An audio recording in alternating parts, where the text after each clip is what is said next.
you have to have policy in your company around AI, because if you don't, things are going to go off the rails really, really fast. So developing that policy, how we use AI, are we going to use AI agents? Just all those things have to be set up, because whether you set it up or not as the company owner, your employees are going to use these tools. Whether you tell them like, hey, don't use that. Yeah, okay, no problem. They're gonna be on their phone coming up the answer, copy, paste it in. It's gonna happen. So you just embrace it, develop policy, and implement these tools, because AI is really gonna start separating businesses. And I'm a firm believer that those that don't incorporate AI in a useful sense, more than just help me write a better email, they're gonna get left behind.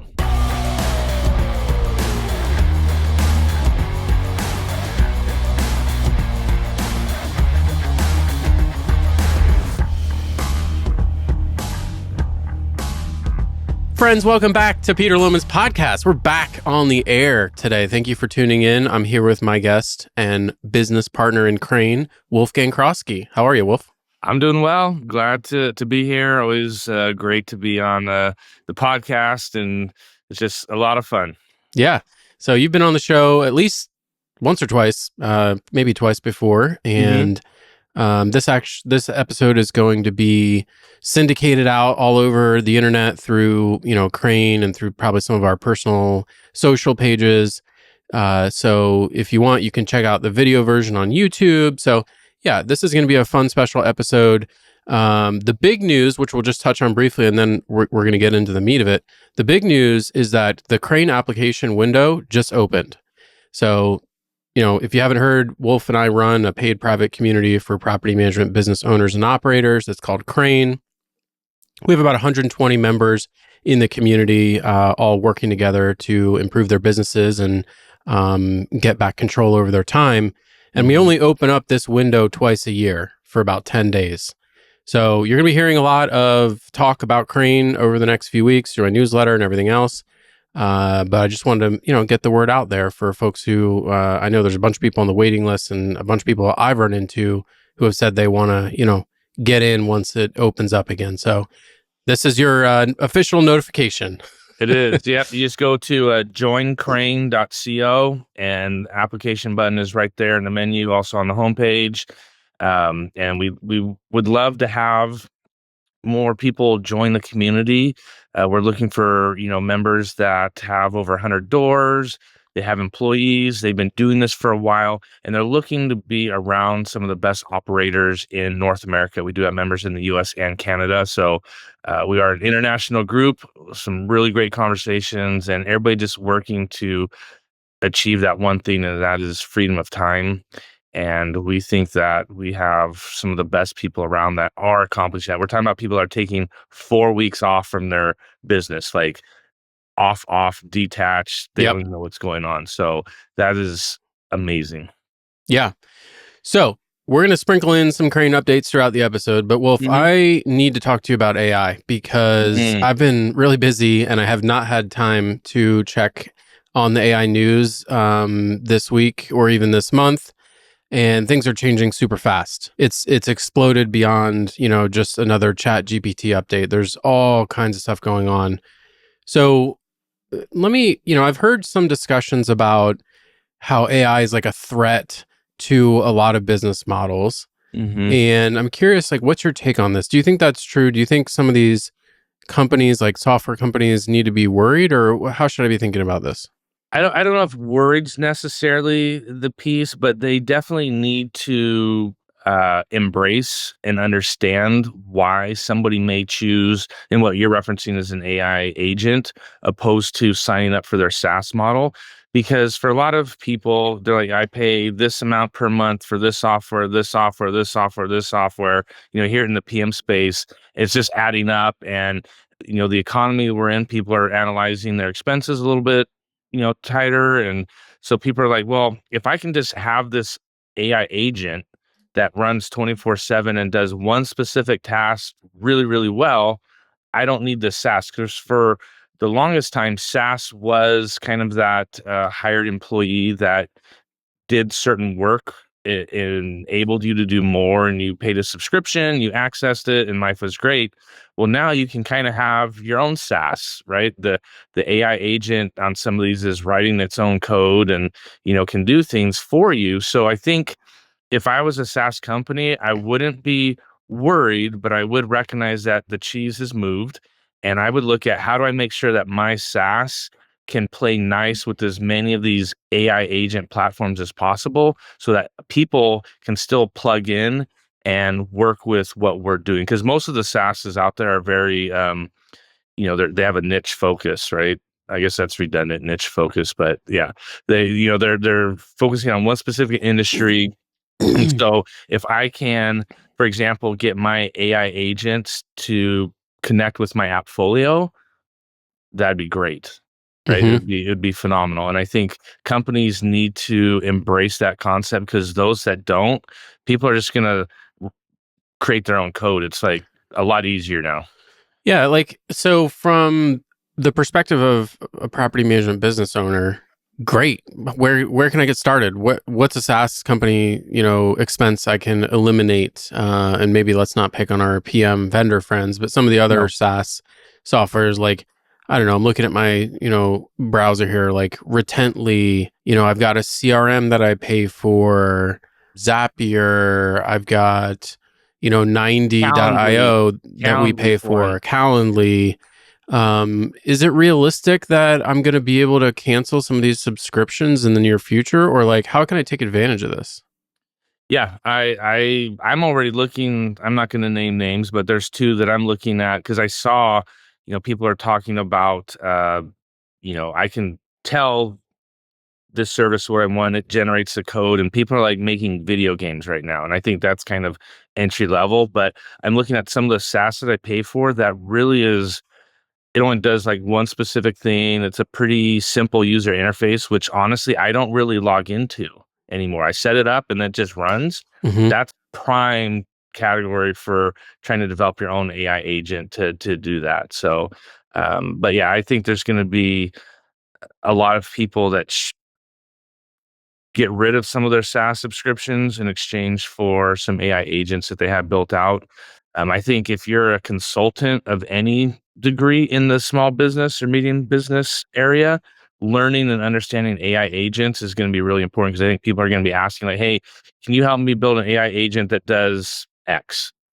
Right. And yeah, no problem. We'll get that cranked out. For a while, it was, help me build these zaps.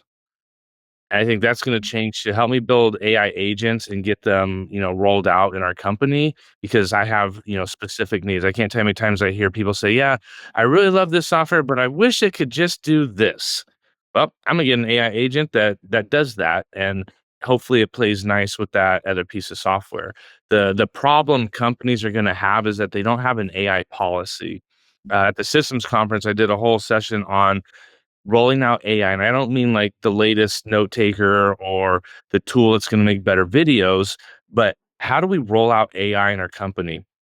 Who owns the content that AI use? Most companies that I've been interacting with, each employee's kind of got their own chat GPT account. Yeah. Well, who owns the content that's created? Where's it housed? What are we allowed to use it for? Et cetera. You have to have policy in your company around AI, because if you don't, things are going to go off the rails really, really fast.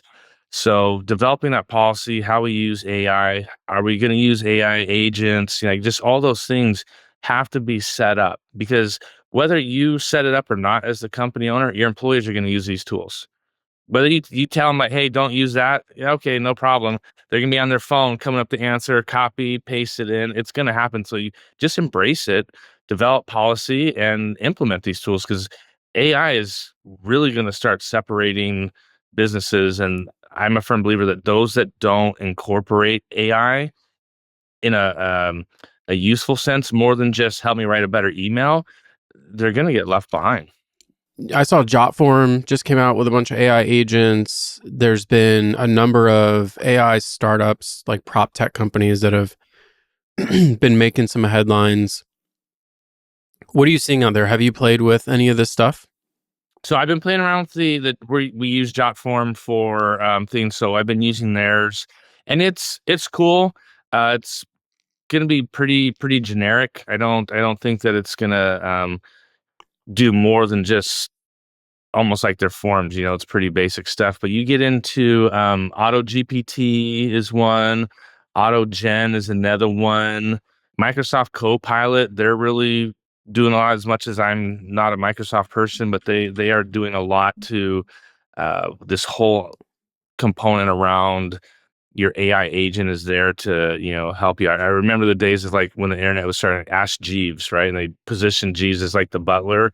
I think this is like Ask Jeeves 3.0 is basically going to be the concept. I've been playing around with voice mode of Grok or however you pronounce it, X's AI, and it's amazing.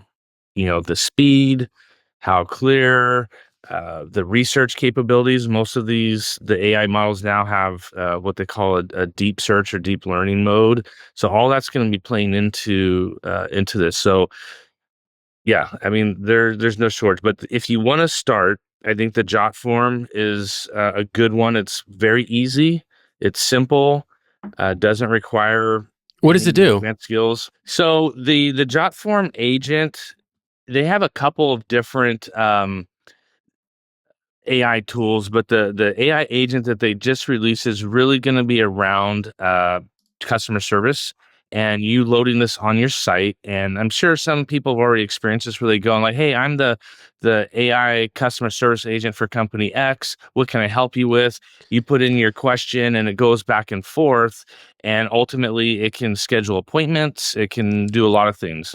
Oh yeah, that's been So around forever. That's boring. it is, but it's now what's cool about it is your one man shop now has access to it and it's super cheap. Okay. That's the big thing. Not so much the tech, because for a while you had to be like Delta or some large corporation to have this. Now your one man shop with like 3 doors under management can have a legit AI agent on their website. On the website. And I, we have one of those on our website. It's not AI. I think it's actually human, but it doesn't get a lot of usage. I don't think people use those a lot. That's like a SaaS thing more It than is. And like a that's local where services thing. right. And so where Jotforms goes further, so you have the website, but then they have, if you want to load it into like on a kiosk mode, maybe if you're doing a um uh whatchamacallit, business expo or Trade show whatever, or but something. then you Yeah. have Facebook Messenger can handle, but then also phone. No, that now you've got my attention. Yeah. Have you played around with that at all? I have. It's good. It's not good enough yet that I would want to, at least in the PM side. And I think it's because we have so many variables. I've used a couple different AI phone companies to try to get to this point of where we don't have to answer the phones as much, but we have owners that call, we have tenants that call, and we have vendors who call. And the knowledge base each one needs is so different. Yeah. It's kind of the What AI about mixing them. I feel like the easy place to start here would be the leasing line. Yes. Like right now, we're ShowMojo customers. We're going to talk Yeah. more about this. ShowMojo just jacked their prices 20%, and so we're shopping around. They got bought by private equity. That's the playbook. And we're paying thousands a month right now. And now included in that price is this live answer service Mm-hmm. where they take our leasing line phone calls. Well, that seems like a dead simple, obvious place to deploy AI to start. And I'm sure there's already 2 or 3, leasing AI type companies. You've got the Jotform phone thing, which I assume could be trained on that. Like, what do you think? Appfolio Is it has it. worth what? Appfolio has it with their Okay. Lisa. Yeah. So, what should we do for our leasing phones? Is there just an obvious choice here, or do I need to experiment? So the gap, because we're doing the same thing. It's like, okay, I'm going to shop Show Mojo and say, oh, the company that bought Show Mojo also bought Tenant Turner. So I'm like, well, I Yeah, don't I know what I'm wouldn't going get to shop started. to. Yeah, I wouldn't sign on with those companies right now. No. So I think where the gap is, okay, I can build a great AI agent to do the phone part for leasing, but then the scheduling piece, a lot of these want to connect to like your Google Calendar, and that's how it's going to, pick your time. Well, I got multiple agents and, it gets a little bit more complex. And then well, scattered site single family, I don't want to put agent A over here, and then he's got to drive 50 minutes to do this property and then come back over here. So that's the part where SaaS, I think, can still help, or at least a company who has engineers that can do, prompt design, et cetera, to take the AI to a level that most of us can't do ourselves. But I think having an agent, an AI agent that can handle basic inquiries like, do you accept Section 8? What's your Right. policy on pets? What properties do you have available? What's your application fee? All that stuff that we just like hate answering because we get asked like 50 million times a day. It would be great at doing that, capturing information and putting it into your CRM. That's what I That mean. Yeah. exists right now. Okay. Who should I have do that? So, do you have anybody in your team that you have as like a tech person or system engineer? Oh no, I mean like what AI should I use for that?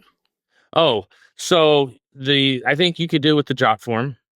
Mm. The Smith.ai I played around with. It does a really good job. Where it gets a little cumbersome is nobody interacts with, if you're using Showmojo, for example, your available properties, they don't have an integration with anybody. So that's where it's like, okay, I'm going to have to maintain an Airtable, a Google Doc, whatever, so that AI can reference it to see what properties we have available and what are the characteristics of each property. So that's the piece that's a little manual right now. Can If you you're a could Show Mojo customer or something, Couldn't you like point it to your website, which has all your listings and all that? you could. The issue with scraping a site is that sometimes AI can get lost in some of the other surrounding information on your website. So building a very basic, generic spreadsheet is probably going to be the best for the AI tools that we have access to right now. If you want to scrape data from your website. Well, this seems like a You really could do actually, you easy. know what? I'm wondering if you could have something run off of Notion. A lot of these agents now you can use Notion to as your uh, knowledge base. Maybe have a table inside of Notion that has all your properties and it's going off of that. Well, this seems like a pretty easy thing for one of the vendors that's already doing this to add. Like, for example, like Showmojo, if they weren't, bought by private equity and in like value extract mode, what they should really do is just replace their live answer human with Yep. AI version, slice the price in half, and just run with that. Because Yeah, they the have, easy repair hotline, they've had AI now for we'll just say 2 years. It might not be that long. And they're using AI to monitor and follow up on work orders. And so, things are getting done a lot quicker. Balls are getting dropped by the PM companies, but they're able to slash their prices quite a bit because of that. okay. What about this? The chat, is it, I don't know if it's Chat GPT, whatever company has like the operator where it can like drive your computer. So that's machine learning. But yeah, there are quite a few out there that have that. And that's um, another use of an AI agent. So I think that's a good point to bring up is that AI agents is probably a term that's getting used in a lot of different ways. Like there's the chat phone agents that are like a customer service agent, but then there's the ones that are being taught to log into your computer. And what you're referencing is their new $200 a month plan, but it can log in, do some stuff, take the results. There's a guy on X that has a video where he basically started a like piano moving business, and it's going to Facebook Marketplace. It's looking at anybody who's got a piano for sale. It sends them a message saying, "Hey, look, if you haven't sold it, I'll take it off your hands for like $20 or whatever. Are you interested?" When they respond, it puts it in a spreadsheet and it does a deal. So that's Yeah. cool. So what I'm thinking about there is I've got a whole team of people sitting at computers, moving a mouse around and typing things on a keyboard. The easy place to start, it seems like to me, would be like entering bills, because we have a bunch of paper bills that come in, they get scanned in. Could I train an operator to like every time a new file appears in this folder, log into Buildium, go to the bill section, click upload, fill in the data, and like get the bill? Like, is that realistic? Yeah, I mean, so for example, Appfolio does that now. Their smart bill entry, you do that. You Part, you just you just put smiles on the faces of like 15 people who I know. yeah, no, I mean it's true. You're like, could it do this? I'm like, Peter, you got to get off a building. I'm like, these things exist. So parsing data from a PDF and putting it in there. But I think where the AI will take it up a notch is not only did it extract that data and put it in there, it went back and compared to see like, is this bill high compared to the past 6 months? Something like utility bills, and then alert a human to say, hey, I just logged in this water bill and it's 50% higher than the rolling 12. You should look at it. Yeah. But Like that's where AI is going to take it to the next level. even with that folio, I'm assuming that someone still has to like drag the PDF from the folder, click upload. No, you can point it to a folder. No, you just email it. So what we have is with our Fujitsu Scan Snap, we scan it and it knows, it puts it in a specific folder and it gets emailed right to Appfolio. Appfolio pulls it in, fills You're in as much kidding. info as it can, and you're good to go. Okay, that's actually cool. Well, they And didn't tell you that? They didn't tell you that? I've always had that for a while, haven't they? Yeah, they have. Okay. Yeah, All right, and that's legit. yeah, I mean, it's pretty highly accurate. You still, we pay a remote team member that goes in and just, double checks. But the more you scan, it learns the format of your most common, bills and stuff like that. And Okay. you can add your vendors. We have it where they just send it to that address directly. Let's move on from AI for the moment. I want to talk to you about two big topics that are on my mind right now. And you can tell me which one you want to tackle first. One of them is phones. So if we looked at the PM Trends report, I have this joke I've been telling people. If you don't want to read the PM Trends report, I'm just going to summarize it in 2 words. The whole report in 2 words. Phone now. It's Phone now. It's true. If you want to summarize what your owners are thinking and what they're concerned about, they want you on the phone and they want to hear from you now. Yeah, it's almost like ET phone home. It's like PM phone now. Exactly. So I want to talk to you about phones and phone systems and how we structure them and what lines we have and where do they go and how do you train your people and the technology involved and VoIP and all that. The other thing I want to talk to you about is this concept of like dashboards. Ooh. Visualizing the data that we have at our company, everything from churn to revenue per unit to utilization rate to lead flow to closing rate to work order completion, satisfaction, NPS score, like all this data that's being generated across 5 different programs and spreadsheets. How do we get all this into one place? How do I get it looking nice? I'm lost right now. I'm in the desert, and so I want to hear what you're doing on that. Well, which one's more interesting to you? Because those are both really good topics. Let's just start with the phones. Okay, so I believe right now, and I'll explain why I believe this, that there is no good phone solution off the shelf for PMs as of the recording of this video, which it is early March. Yeah. As of right now, there's no off-the-shelf turnkey phone system that is perfect for our industry. The reason I say that is some people I know that are super smart, have companies, have played around with everything. They went and built their own system. I'm thinking like Ben Sensenbaugh, right? Like guys like that. They went and built their own system. OnQ did the same thing, yeah. Yeah, which leads me to believe that they tried everything. They're like, you know what? It all sucks, so we need to build our own. And I think that's where, going back to AI agents, this is why AI agents are going to be kind of something to think about for SaaS, because people aren't finding their current needs, so they're going to go and build their own. And now with AI, building your own can be like really good stuff. So we were with Ring Central for a long, long time. And what because we're on Ring Central too. And when I think about a phone system, I mean, I think back to when I first opened RL Property Management in 2013. I just called, I think it was AT&T, and I was like, I need phone service, and they're like, here's your phone, and it was like one line. It was like a home phone basically. And I went to Walmart and I bought a little cordless phone, and the phone would ring and we would answer it, right? And it was have an actual voice message machine too? Yeah. Yeah. Or no, it was voicemail at the time, but okay. And it was like the phone would ring, I would answer it. And if someone called while I was on that phone, you'd hear a little beeping and you could switch, but like there was no other line where someone could pick it up. And like it was Yeah. just, it would be like you called, Calling your house. it would be like calling your house. Exactly. Yep. And then we got Ring Central, and that opened up, multiple lines, users, you can text through it, you can send voicemails this way and that, you can have call queues. So to me, it seems like what could you possibly need that Ring Central isn't providing? It seems unlimited in its capabilities. But I know that I'm not getting a whole picture here because, like you said, a bunch of people have built their own. So what was happening with Ring Central that you're like, you know what? No, we need to do something else. Honestly, the Ring Central is the cost. Yeah, it is expensive.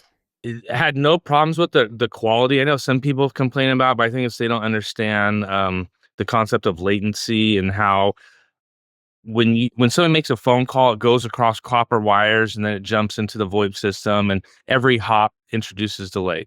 Well, That's you where got to get the right router that has quality of yes, service. right. And if you don't do all that stuff, you're like, man, this VoIP is terrible. No, no, no, it's your network, but that's another Agreed. podcast. So I've had really good quality. Feature set is pretty rich with Ring Central, but their contract terms, cancellation, their cost is a little brutal. So I shopped around and I was like, well, we're already using Zoom for video. Why not get the Zoom phone? And for the most part, it's the same experience as Ring Central, just a lot lower in price. So for me, So sorry. So Zoom Phone has like call queues and yep, voicemails and phone multiple trees, users all and that phone stuff. tree. It really, wow, okay. Mm-hmm. Wow. Yeah, note taker for if you record your calls, like it's got pretty much the same stuff. Ring Central does have their call center functionality, and I see that they just released some new AI thing. So, but they have to compete with each other. So once one company does something, they are all going to do it. So for me, it was just treating it like a commodity and who could give me the best price. And so Yeah, Zoom won. The Ring issue. Central Oh, good. just real quick. Ring Central just came out with like it's a AI receptionist, Yes. Yeah. which is a great idea. I'm curious, do you when someone if I called if I called Croskey Real Estate right now, would I get a live answer or would I hear a phone tree? You would hear a very shallow phone tree just because the issue we do sales and we do PM, Okay. and it drives our sales agents nuts when a tenant calls and says, "Hey, my toilet's broken." So we basically just are you a PM group or are you sales group? We ask that in a couple different, 1, 2, and 3 option, but that's pretty much our split. After that, you go to live person. Okay. I would love to have, and I think this is where AI is going to be able to do that. First ring, it is pickup. It's a person. It's able to, what type of caller are you? Let me get you to the right person. Yeah, And because play if you have a quarterback. database of your tenants with their phone numbers, it should be able to recognize that and direct them without asking. Yeah, and with AI, it should not only identify like, oh, this is Joe from 123 Main Street. You know what? You submitted a work order 2 hours ago. I bet you want to speak to the maintenance department, Uh-huh. That's pretty right? smart. And push them there. And I think that's why the phone systems that we have right now can't do that. And so communication, whether it's phone, text, or email, for the most part, we spend time redirecting. And I think that's the mental drain that we face in PM is like you have an owner that had a conversation. That's why I'm not in favor of using like subject line or keywords to help get emails to the right people. Because I've seen it. You're talking about a roof leak with an owner for a couple weeks, gets resolved, it's done. 4 months later, rather than starting a new email, they use the roof leak email to ask you about, did I get my 1099 yet? So that Correct. the text says, oh, roof leak, send it to maintenance. Yeah, you can't use the subject line. Yeah. Definitely not. So Um, AI, I think, is going to help with that. But going back to the phones, I think that's the drain is the volume of calls that potentially we can get. The type of calls are so varied that, and then there's this culture, and choosing my words carefully here. It's predominantly with tenants where if you don't pick up, they just keep ringing again and again and again and again till somebody picks up, right? And so there's just a lot. And the more doors you have, that volume just metastasizes. And so uh, for us, we have the mantra in our company that if they have to call, they failed. total North Star. I don't think we'll ever get there, but that's what we shoot for. Trying to allow self-serve options on the website, good communication for like move-ins, so they don't have to call, like all those pieces. But right now, I don't think there's a great PM solution in regards to phones, because then you have to throw in, well, I have people on the field that have their cell phone, and it takes too many clicks for them to load up the Zoom app or whatever app to call from that number. So they're calling from their personal cell phone number. And now those communications aren't always being captured in our system. Heaven forbid we got subpoenaed. Well, now their whole private phone potentially could get dragged into that. So there's just a lot of friction around phone communication. Got it. I have some follow-up questions about phones, and then we're going to get into dashboards. But Okay. let's take a minute. For those who heard us talk about Crane, but maybe don't really know what Crane is, like they've heard about it. And I've actually run into a bunch of people recently who are like, yeah, what is Crane? I've heard a lot about it. What is Crane? What's this company that we started a year and a half ago? Why are all these people joining up? What's the big deal? So the long story short is that there are groups out there that are meeting a lot of needs. But with any group, eventually you tend to feel like maybe I outgrew it. I've kind of gleaned as much value as I can. Still going to stay with them, but I need more because I want to get to the next level. We identified that amongst ourselves, the two of us, and realized that there are other people like that. So what are they really doing? And we identified that the issue is there's people making good money, there's this, but they're stuck at their job, they're stuck with their business, they need freedom of time to do their life's passion, whatever that is. And so we developed Crane as a way to get high performing property managers together and ultimately help them help us allow people to have freedom of time. So our big push is what we call crane breaks. Like you're wearing on your pin, you have the green ring around it, means you've done 4 weeks like totally away from your company. And all that we do Crane Unplugged, which are like little mastermind dinners, et cetera, to help build capacity and confidence for our members to be able to have freedom of time. Perfect. Yeah. And, there's a bunch of groups doing some really great things for property managers around helping them grow their businesses and helping them become more profitable. But we identified that there's really no group out there helping property managers get freedom of time. And so we took something that I had started years back, which is taking June off every hmm year, completely disconnected from my business. And we thought, what if we could make that a reality for everyone who wanted to achieve that? And so a lot of what we have as member benefits in Crane is oriented around that freedom of time concept that you talked about.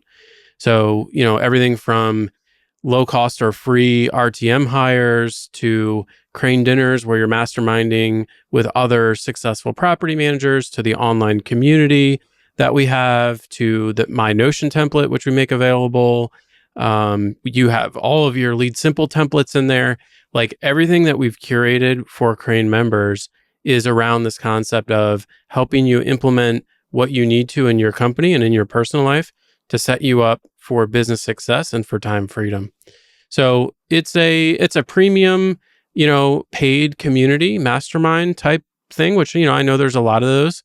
But I think if you talk to any member, if you run into a member at an ARPM conference, if you see them wearing their Crane pin, or if you hear people talking about it, just ask their opinion and see what they think about being a member. I think you'll be impressed with what you hear. So hmm we'd love to have you. If you want to learn more, join crane.co. You can actually submit your application as of the time of release of this video. Like I said, we only open that up twice a year. So, Wolf and I are not marketers, right? We just spent half an hour geeking out on AI. So we don't want to be spitting, talking about this nonstop year round, week after Yeah. week. So we compress that down to just a week or two. That way it's a little easier for you and for us because we don't have hmm to just talk about it nonstop. So, Yep.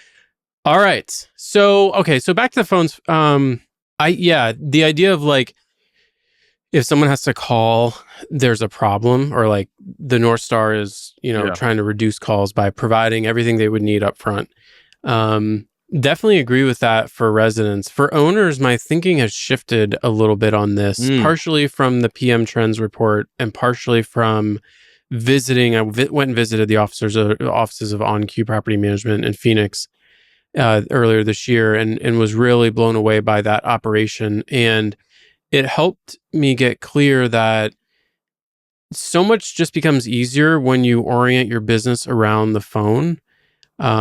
I had for years thought of property management, sort of customer service, mm-hmm, as like a SaaS company would, mm, with this idea of like support tickets and emails and online chat and maybe some text messages, and like the idea of like closing conversations or closing tickets and providing an online self-help, knowledge base. Like, and that's all because the tools that you and I use every day are SaaS companies and yeah, SaaS tools, and that's how they operate. mm-hmm, What I sort of forgot or never realized is that property management, from the owner's perspective, it's like they want to use the phone. And we saw that in the trends report. And if I think about relationships in my world that are similar to property management, which would be like my business banker, my lawyer, my financial advisor, my mm-hmm, realtor, like these are people that I'm getting on the phone with. I'm not using some self-help portal for my financial advisor, and I would be mm-hmm. offended if he asked me to do that. And I think that's how our owners think about us. And so I'm trying to lean more into that and stop resenting the idea that an owner wants to get on the phone and find out what's going on with their property. It's been a little bit of a shift for me, but it started to get me thinking about our company. I don't want to use the word call center, but it's like you need to be serious about the phone, answer, pickup rate, how many rings, which department.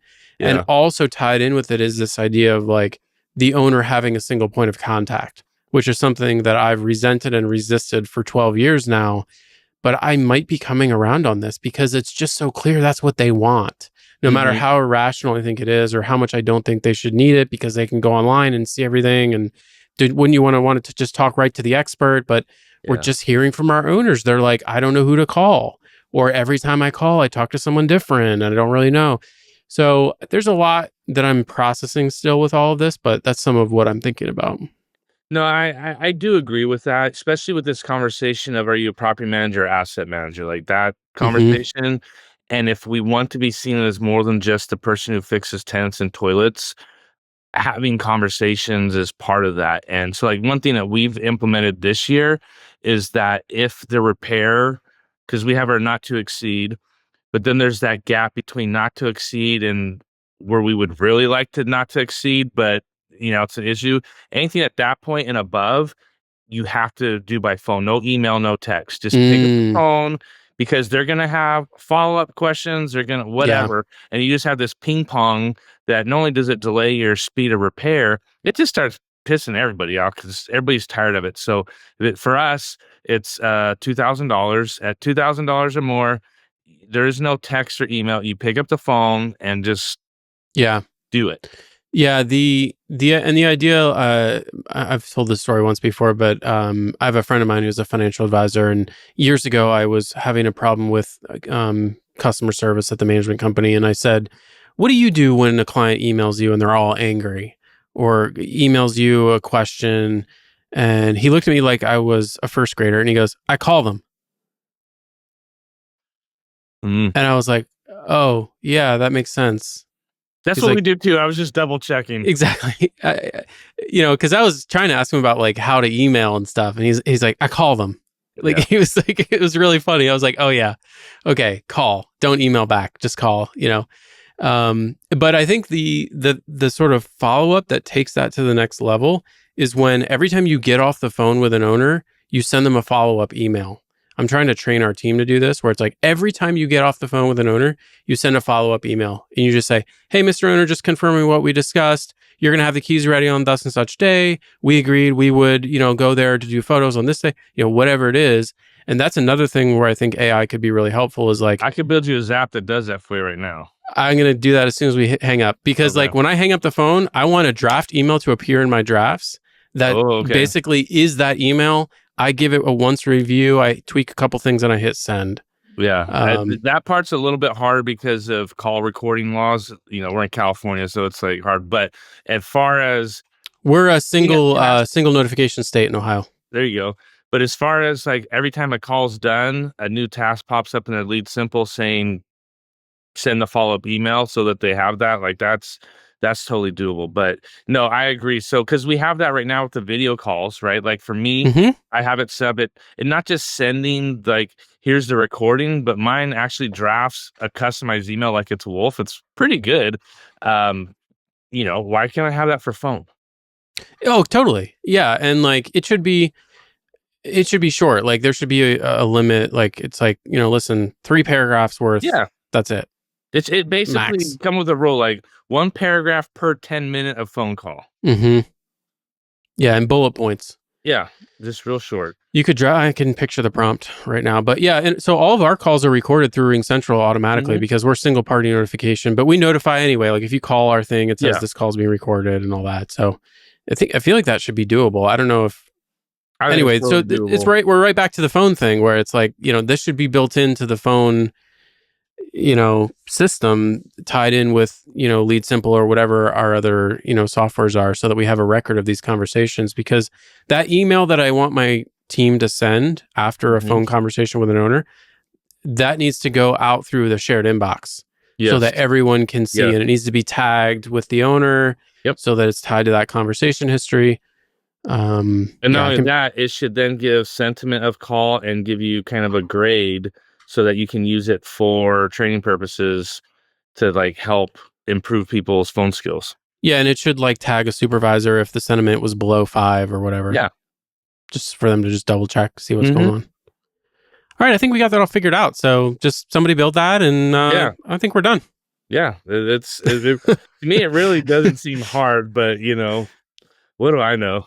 Mm-hmm. Okay, so anything else on phones? No, I mean we could go on and on it, but I think that the gist of it is right now there as of March 7th, there's no off the shelf great solution for the PM space. I'm sure people can argue that. Great, let's do it online. That's why people are building custom and the features that we need. I think there are unique features to PM, and hopefully vendors in our space are hearing this conversation and get to it. Yeah, that's pretty much what I think all day, every day. I hope vendors are hearing this conversation and get to it. I actually made a direct plea to vendors in my email newsletter today. I was like, please. And it actually was all about dashboards and visualization. So that leads right into our next topic. So I just wrote this big email, which I referenced, about churn. It went Yeah. out this morning, and it's like the most detailed analysis I've ever done on our company's churn. And in order to get this data, I can't even describe to you how painful it was. I mean, trying to figure out when owners started with your company and left your company Is a pain. is a huge pain. Now, the easy part is like current owners, when did they start? Well, that's easy. You just do an export and you have that data. Mm-hmm. But if you want to talk about past owners who are like inactive in our system in Buildium, getting the start date and then getting the last date, because we're not talking about specific properties. We're talking about the owner. So some owners, they have properties come and go, but their relationship with us may be over 10 years. We had another owner who sold his last property with us, demanaged, and then he bought a new property and started back up with us again. So how does that factor into churn? So getting all that data into something that I could use to visualize it was hard enough, just for the purposes of like taking a snapshot of our current situation and writing a newsletter about it. Mm-hmm. But now I'm thinking, I want this data now to be updated like every week, every month automatically. So, and I want it on a screen where someone can click on it and change the dates. And that's just churn. I mean, all the other metrics I listed off earlier when we jumped on, I want the same thing for all that. So, gosh, what are we doing here? Because the data spread out over 5 different systems, and I don't know anything about how to make, I'm reading like in Crane, people are talking about using like Power BI and Google Data Looker. And I logged into Data Looker today for the first time, and I immediately closed it and cried because I don't know how to do any of that stuff. That's beyond me. And actually, a lot of our stuff's in Airtable, and Airtable's great for data. And I know my way around Airtable really well. But when you start trying to get to like visualizing data that you have in Airtable, that is not easy. And I No. ran into, once again, I like reached the limit of my skill set. So I just don't know what to do. So what are you doing? What do you recommend? Where are we going here? So the main problem, well, one of the main problems, so for example, in Appfolio, it's a per door unit charge. So when you offboard a property or an owner, you hide them, right? So Mm-hmm. that you're not getting billed anymore. Same The with building problem them. is when you hide them, it gets even harder to get the data because they're hidden, right? It's Mm-hmm. there. You can get it, but sometimes you got to like reactivate them and pay Yep. their door for a month. Like it's just like this is ridiculous. So the first thing I think is getting really crystal clear on what data do we want to track because there's no end to the list of things you could track, but what do you company owner, what do you need to track? What do your team members need to track? And what's a realistic number of items that you can really track? Because I could come up with a scoreboard for my team that's got like 50 things on it. That there's no way. So what we've done is we've nailed it down to I'm looking at right now 1, 2, 3, 4, 5, 6, 7. That's the limit. Except for me, I have a little bit more. 7 per person, 7 or less per person, and we kind of adjust it, tied to our rocks because we do EOS, because it just what I was finding is that our team was just data is not their thing, and so it was very overwhelming. So I just, reduced it. So I think getting crystal clear on what you want to track, how frequently do you want to track it, and then figuring out where is this data.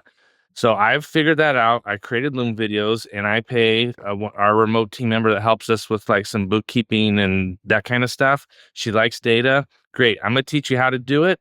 And on our scorecard, the items that have a little M next to it means that Mylene, she's in charge of tabulating it, Mm-hmm. doing it, and putting it into the scorecard so we have it by Monday. That's the current solution because the issue is with Google Data Looker, Power BI. That's great if you're using a tool that's pretty common because they have an integration. Guess what? A lot of the tools used in the PM space don't have a direct integration with those tools. So doing just let me put in my API key and it goes and gets it doesn't work. And that's Yeah, and frustrating. that's similar to what we do for like our scorecard. So our L10, scorecard, Yeah. which we have we have like 12 or so. And yeah, whoever it is, I don't even know who it is anymore, goes in and updates all those numbers, Yeah. and they're logging into 15 different things to do that, and that's fine. Mhm. I don't mind that. And we What I use mean some of is, that then for the dashboard. So like we started doing a public facing dashboard on our website. We're on our version 1. I don't like it. We are using Google Data Studio, whatever they call it now. I want to tweak it, but it's manual. You have to go in and get mhm, information, put it into a spreadsheet that then feeds yeah, the data thing, and somebody's got to manually go and update that because so like unit churn, revenue per unit, right, days on market. So we got to go to Show Mojo, pull that crap out. I got to go right. to Appfolio. I got to go here. Is this None of something you those could things do? have Like, integrations. is this something you could have like an AI operator do that, like on a That schedule? so that's one thing I'm hoping. Yeah, Go in, log in, click, click, click, and then just get it. Because right now I'm paying a remote team member to do it, and it's like, yeah, yeah. And what about like, how do we get, like, I know how to get data into a spreadsheet, but how do I get that looking cool on like a dashboard, a real dashboard, not a scorecard? yeah. So with like a gauge or a pie or a bar chart, all that Exactly. stuff. So Yes. unfortunately, you got to go back to either high school or college math and understand how does that formula work. What should be on the X, what should be on the Y, and understand that because you're gonna have to tell whatever tool where the information goes, how do you want your units, and all that stuff. So, and sometimes that can be a challenge for people because like for me math wasn't my thing, but if you go to ChatGPT or Grok and say, hey, I want to know my churn rate, explain what churn is, explain, it's going to say, well, you're going to need these pieces of data. Okay, cool. I have that data now and I'm using Google Studio. Okay, then, and it'll walk you through it. And so I think that's the Hmm. best way.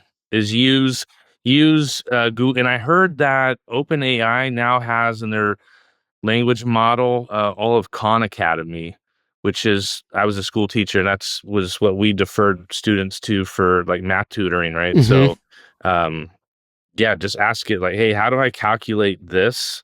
And it will tell you. And then you say, okay, well, let me go find it. Okay, now do I have it?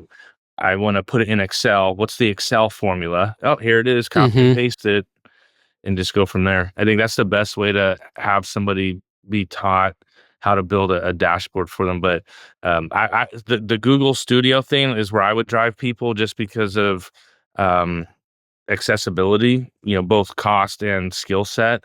You get into Power BI and some of these other tools, yeah, they're way more powerful, but a little bit more work to get set up. But Yeah. again, SaaS providers, you have all our data, visualize it. That's what I said in my email. Yeah. And it seems, yeah. Like Appfolio, I'm just gonna name job because they know I love them. Why isn't there a chart on my dashboard that tells me my revenue per unit? And churn. You know how many units I have. You know the GL accounts that are used to pay my company. It's a really easy formula. Yes, you know my churn because you know when I logged them into this system, and you know when I Right. like, why is this so hard? There Yeah. isn't even a report called the churn report. So it's not even a matter of like dashboard. There isn't even a report. Why? Yeah. And like the need for like a cohesive dashboard that has leasing data and churn Hmm. data and financial data and like sales and marketing data.